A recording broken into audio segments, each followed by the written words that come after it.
Halo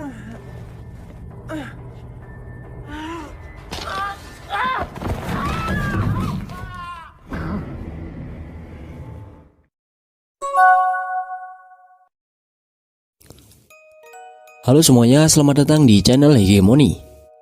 Pada kesempatan ini, saya akan merangkum sebuah film yang berjudul Nobody Sleep in the Woods Tonight.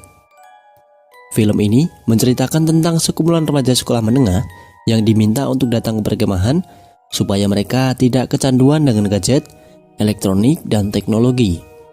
Gawai pintar yang mereka miliki wajib disetor kepada pembina dan mereka menjalani perkemahan selama 7 hari. Namun belum sampai 7 hari berkemah, peristiwa-peristiwa aneh sudah mereka jumpai dan bisa dibilang sangat mengerikan. Oke, tanpa berlama-lama, langsung saja kita masuk ke isi ceritanya.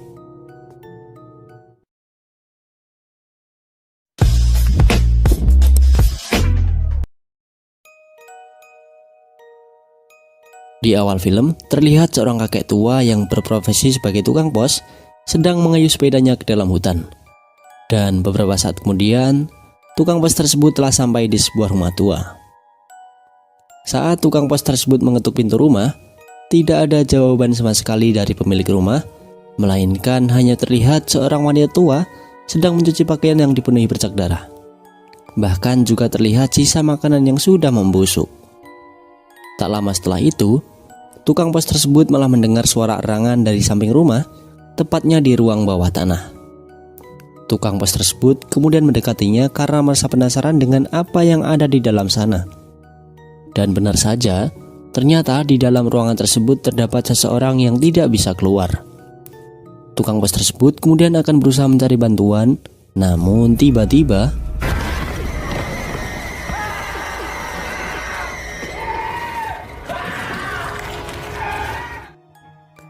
30 tahun kemudian terlihat sebuah bus yang membawa sekumpulan remaja masuk ke dalam lebatnya hutan. Bus tersebut ternyata menuju ke sebuah perkemahan pendakian adrenalin. Acara kemudian dimulai dengan dikumpulkannya semua remaja bersamaan dengan dikumpulkannya semua piranti elektronik sebagai syarat dalam acara perkemahan ini. Hal ini dilakukan supaya para remaja ini tidak kecanduan dengan barang elektronik seperti smartphone dan barang lainnya. Kemudian para remaja ini akan dibagi menjadi beberapa kelompok sesuai dengan nomor undian yang mereka ambil.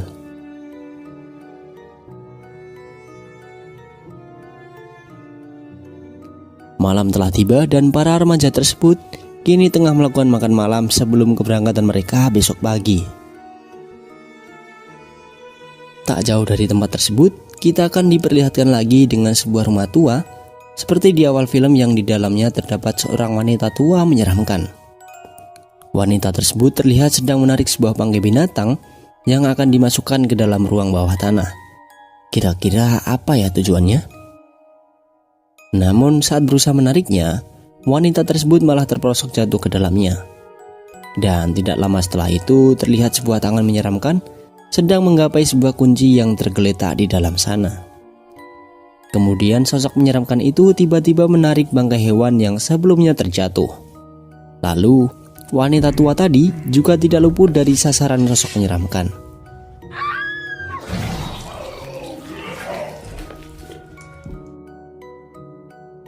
Singkat cerita, pagi hari telah tiba dan Sen kembali ke tempat perkemahan. Sebelum memulai kegiatan mereka, para remaja ini menjalani acara doa bersama yang dipimpin oleh seorang pendeta. Setelah selesai berdoa, kemudian acara kemah pendakian pun dimulai. Dalam film ini kita akan difokuskan ke sebuah kelompok yang beranggotakan 5 orang, antara lain Julek, Daniel, Bartek, Aniela, dan Zosia. Anggota tersebut nantinya akan dipimpin oleh seseorang yang bernama Iza. Setelah dirasa siap, kini mereka pun bergegas berangkat menuju hutan. Ketika di tengah perjalanan, Daniel dan Bartek terlibat perkelahian kecil yang mengakibatkan Bartek mendapat luka di bagian kakinya. Sementara itu di sini, Julek ingin buang air kecil terlebih dahulu. Saat sedang membuang air kecil, Julek tidak sengaja menemukan bangkai hewan yang sepertinya bukan ulah pemburu. Julek kemudian memanggil rekan-rekannya untuk melihatnya. Iza kemudian beranggapan bahwa hewan tersebut mati diterkam predator yang besar. Julek kemudian berbicara bahwa setiap tahunnya di negara Polandia kurang lebih 15.000 orang hilang dan tidak sedikit hilang di dalam hutan. Di sini Zofia malah melihat penampakan tangan yang menghilang di balik pepohonan. Setelah itu, mereka pun melanjutkan perjalanan. Singkat cerita, hari beranjak sore dan rasa lelah juga sudah mereka rasakan. Mereka pun kemudian memutuskan beristirahat di dekat danau untuk bermalam. Lalu mereka bersiap-siap dengan mendirikan tenda, membuat api unggun, dan juga mempersiapkan makanan. Saat malam tiba, mereka semua saling berbagi cerita masing-masing. Tiba-tiba, sesuatu mengejutkan mereka. Iza sebagai ketua kemudian mencoba untuk mengeceknya dan ternyata itu hanyalah seekor rubah kecil. Iza kemudian memerintahkan mereka semua untuk tidur. Namun berbeda dengan Daniel, ia secara diam-diam pergi ke pinggiran danau untuk bersantai dan menikmati segelinting rokok. Tidak disangka Aniela mengikuti Daniel hingga membuatnya terkejut. Mereka kemudian saling berbagi cerita sambil menikmati isapan demi isapan tembakau. Semakin malam, obrolan mereka berdua pun semakin dalam. Hingga pada akhirnya mereka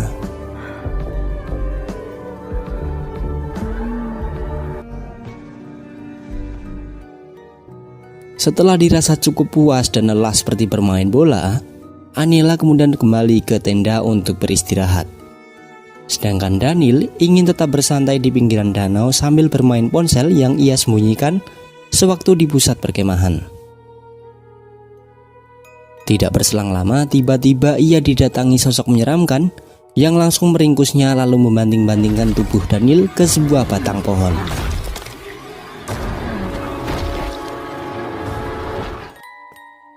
Pagi hari telah tiba, kini semua anggota kelompok mencari keberadaan Daniel yang tidak berada di dalam tenda. Aniela kemudian mengaku bahwa tadi malam Daniel bersamanya. Mereka kemudian menuju lokasi terakhir Daniel dan Aniela. Sementara itu, Zofia melihat ada bercak darah yang menempel di sebuah batang pohon. Mungkin saja itu adalah darah Daniel. Namun, Iza tetap meminta mereka untuk tidak panik. Mereka kemudian beranjak mencari Daniel.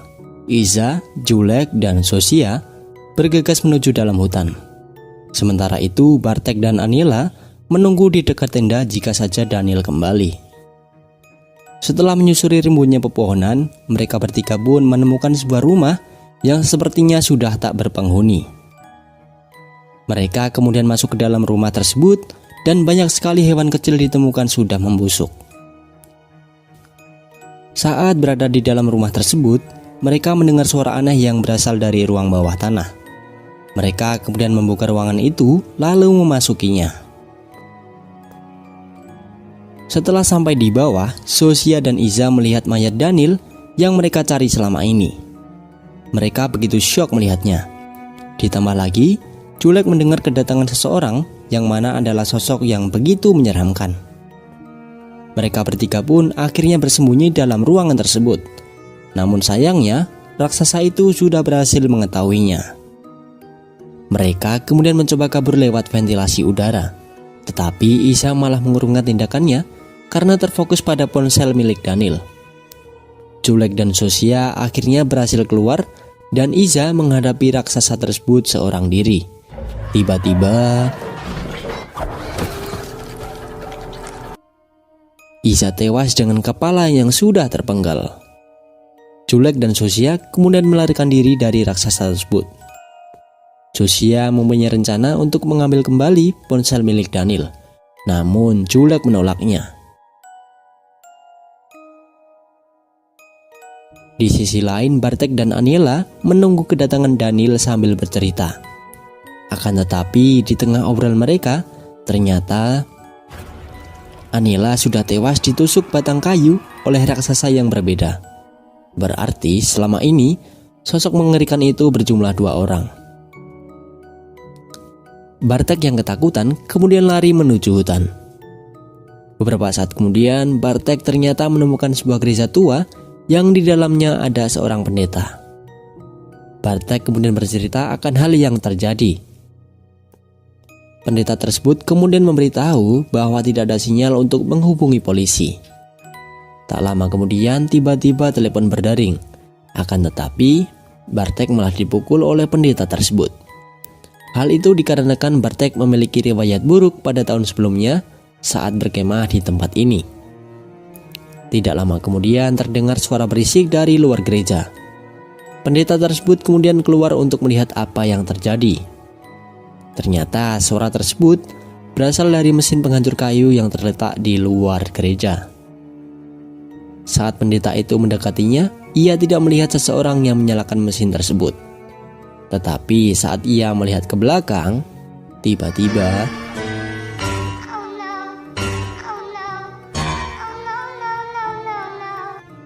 pendeta tersebut kemudian dijadikan bulan-bulanan oleh raksasa mengerikan yang mencolok kedua matanya lalu memasukkannya ke dalam mesin penghancur kayu.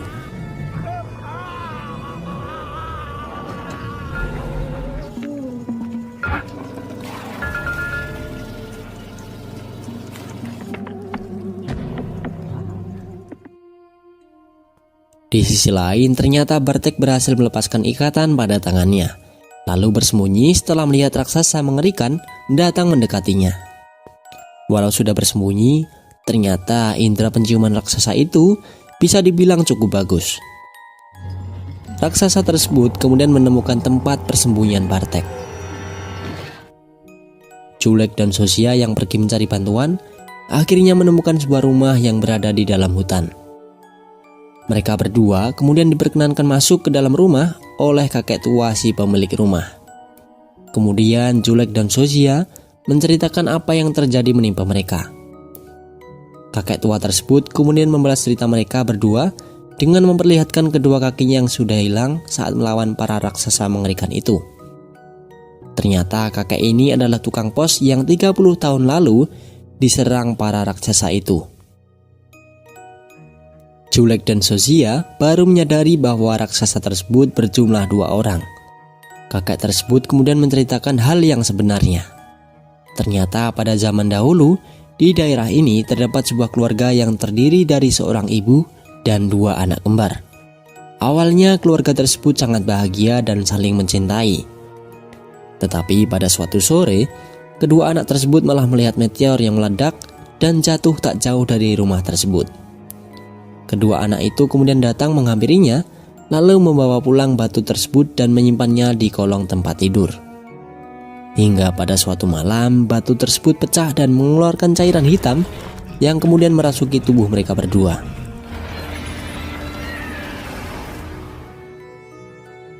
Pada saat pagi harinya, ibu dari mereka merasa bingung ketika melihat kedua anaknya tidak berada di dalam kamar. Ia hanya melihat bercak darah yang mengarah ke dalam ruang bawah tanah.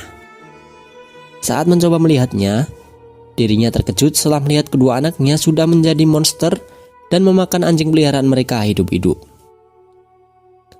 Wanita tersebut kemudian mengurung kedua anaknya di dalam ruang bawah tanah supaya tidak ada orang yang tahu. Yang jelas supaya mereka tidak bisa keluar. Zosia yang merasa tidak mendapatkan bantuan akhirnya mencoba untuk mencari bantuan lainnya. Padahal kakek itu sudah memperingatkan mereka akan hal yang akan terjadi. Namun tetap saja Zosia memiliki tekad untuk mencari bantuan karena ia tidak bisa menunggu begitu saja. Karena tidak punya pilihan lain, Zosia mempunyai rencana untuk mengambil ponsel milik Daniel. Julek kemudian mempunyai rencana untuk memancing perhatian raksasa tersebut dengan membuat gaduh di depan rumah. Melihat raksasa tersebut sudah beranjak dari dalam sana, Zosia kemudian bergegas masuk dan berusaha mengambil ponsel Daniel. Akan tetapi raksasa tersebut ternyata belum benar-benar keluar. Zosia mencoba lari, namun usahanya gagal. Ia berhasil ditangkap oleh raksasa tersebut yang kemudian mencekiknya. Merasa ada yang tidak beres, Julek kemudian masuk ke dalam lalu menusukkan sebuah pisau ke raksasa yang mencekik Zosia. Raksasa tersebut kemudian berbalik menyerang Julek dan menggigit lidah Julek sampai terputus. Zosia yang pingsan akhirnya bisa siuman dan melihat Julek terluka parah. Sosia kemudian mencoba mencari bantuan menggunakan ponsel Daniel dengan mengandalkan potongan tangan Daniel untuk membuka kunci ponselnya. Namun sayang, beberapa saat setelah terbuka, ponsel tersebut ternyata kehabisan baterai. Julek kemudian mencoba berbicara kepada Sosia, namun Sosia tidak bisa mengerti apa yang Julek ucapkan. Hingga pada akhirnya Julek meminta Sosia untuk mengakhiri penderitaannya.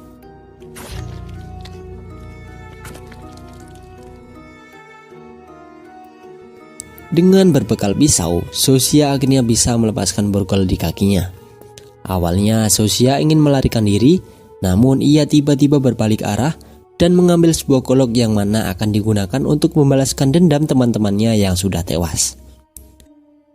Merasa kesempatan ada di pihaknya, Sosia kemudian naik ke lantai utama dan menemukan raksasa itu sedang tertidur. Dengan begitu, Sosia langsung menusuk raksasa tersebut berkali-kali sampai mati.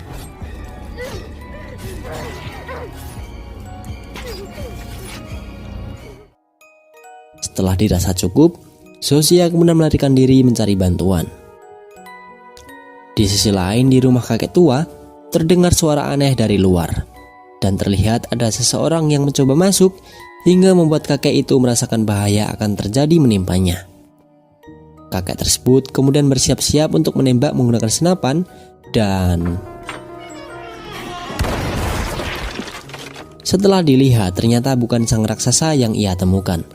Orang tersebut ternyata adalah Bartek yang berhasil selamat saat di gereja. Namun sayang, nyawanya melayang setelah terkena senapan sang kakek. Sosia yang melarikan diri kini berhasil menemukan polisi yang akan membantunya. Namun saat di perjalanan, tiba-tiba mobil tersebut tak sengaja menabrak sesuatu. Polisi itu kemudian turun untuk melihatnya. Sosia yang melihat siapa yang ditabraknya mencoba untuk mencegahnya, namun polisi itu malah mengabaikannya. Polisi itu mengira bahwa orang tersebut sudah tewas. Akan tetapi ia tidak mengira bahaya akan terjadi dan melihat hal buruk akan terjadi kepadanya. Kini Sosia mencoba untuk mengendarai mobil tersebut, namun ia mengalami kesulitan saat menghidupkannya. Akan tetapi pada akhirnya mobil itu berhasil dihidupkan dan membuat raksasa itu terjatuh. Lagi-lagi Sosia yang melihat ada kesempatan balas dendam mencoba untuk melindas raksasa tersebut sampai tak berdaya.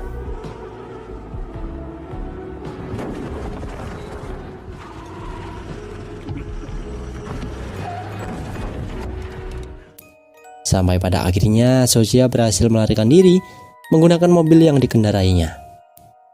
Kemudian saat malam tiba, terlihat dua orang yang sedang mabuk menyusuri gelapnya hutan. Mereka berdua kemudian melihat seseorang yang tergeletak di tengah jalan yang dikiranya adalah babi hutan. Ternyata itu adalah raksasa yang tidak tewas saat dilindas Sosia menggunakan mobil. Sama halnya dengan raksasa yang ditusuk Sosia di dalam rumah. Mereka berdua ternyata masih hidup dengan kekuatan yang dimilikinya. Dan sampai di sini film pun berakhir. Oke seluruh, segitu saja pembahasan film kali ini. Saya harap ada sequel lanjutan dari film ini karena ternyata si raksasa belum tewas. Oke lur, sampai jumpa di video berikutnya. Bye bye.